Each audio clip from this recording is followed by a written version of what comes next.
अस्सलाम वालेकुम एवरीवन, मैं हूँ रेशमा। मैं वेलकम करती हूँ आपका तम्मोस किचन में। फ्रेंड्स, आज हम बनाएंगे तिल और गुड़ के लड्डू। ये विंटर स्पेशल भी है और मकर संक्रांति स्पेशल रेसिपी है फ्रेंड्स, और ये हमारे सेहत के लिए बहुत ही हेल्दी है फ्रेंड्स। इसे ज़रूर ट्राई करिए इस विंटर में। अगर रेसिपी आपको पसंद आए तो प्लीज़ लाइक, शेयर और आपके अपने चैनल तम्मोस किचन को सब्सक्राइब ज़रूर करिएगा। तो चलिए फ्रेंड्स, देख लेते हैं हमने इसे बनाया कैसे है। हमने यहाँ पर कढ़ाई गरम रख दिए हैं और यहाँ पर हम इसमें डाल देंगे तिल। तिल ली हूँ मैं 250 ग्राम, यानी पाव किलो तिल ले लिए हैं। इसे हम डाल देंगे कढ़ाई में। गैस हमारा ऑन है और चम्मच चलाते हुए इसे हम रोस्ट करेंगे हल्का सा कलर चेंज होने तक के। लगातार चम्मच चलाते रहिएगा फ्रेंड्स, वरना अगर आप छोड़ दोगे तो तिल जल जाएगा। और हम लगातार चम्मच चलाते हुए इसे भून रहे हैं फ्रेंड्स, और काफ़ी अच्छे तरीके से हमारे तिल भी भून चुके हैं। हल्का सा कलर चेंज हो गया है।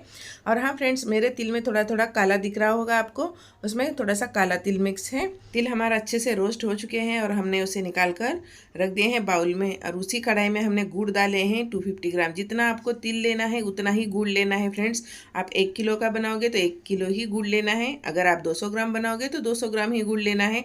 लेकिन गुड़ को आप कद्दूकस कर डालोगे तो जल्दी मेल्ट हो जाएगा फ्रेंड्स। यहाँ पर मुझे थोड़ी दिक्कत हो रही थी। जैसे ही गुड़ मेल्ट होने लगा था हमारा, इसमें हमने 3 से 4 चम्मच पानी डाल दिए हैं फ्रेंड्स। ज़्यादा पानी नहीं डालना है, 2 से 3 चम्मच डाल दीजिए या 4 चम्मच डाल दीजिए, उससे ज़्यादा नहीं।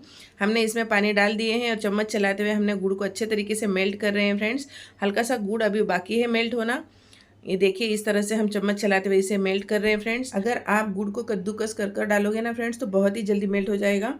यहाँ पर मुझे 5 से 7 मिनट लगे हैं फ्रेंड्स गुड़ को मेल्ट करने के लिए। हमारा गुड़ अच्छे से मेल्ट हो गया है और हल्के से बबल आना स्टार्ट हो गए हैं। तो गुड़ का ध्यान रखना है फ्रेंड्स, हमें ना ज़्यादा पकाना है और ना ज़्यादा कम पकाना है। हमें परफेक्ट पका लेना होगा गुड़ को।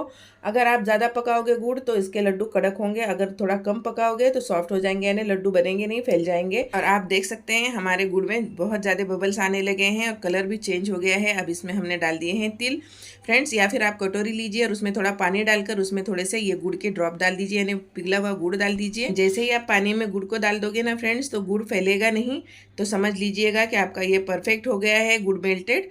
अगर आपका फैल जाता है तो इसे थोड़ा सा और पकाना होगा फ्रेंड्स।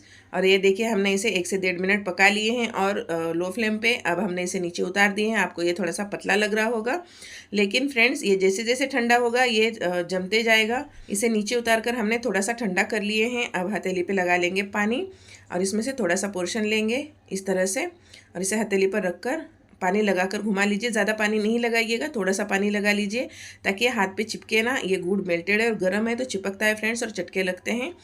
तो ये देखिए, इस तरह से और पोर्शन लेंगे और इस तरह से हम लड्डू बनाकर रखते जाएंगे फ्रेंड्स। अगर आप ज़्यादा लड्डू बनाओगे ना फ्रेंड्स तो आपके घर में कोई मेंबर होंगे तो उनकी मदद लेकर आप जल्दी जल्दी बना लीजिएगा लड्डू, लेकिन ये गर्मा गर्म में ही बनाने होते हैं फ्रेंड्स। और ये देखिए, माशाल्लाह हमारे लड्डू तैयार है। अगर रेसिपी आपको पसंद आ रही है तो एक लाइक ज़रूर करिए और चैनल पर नए हैं तो सब्सक्राइब कर दीजिए। इंशाल्लाह कल फिर मैं मिलूंगी एक नई रेसिपी के साथ। अपना ख्याल रखिए, सेफ रहिए। अल्लाह हाफिज़।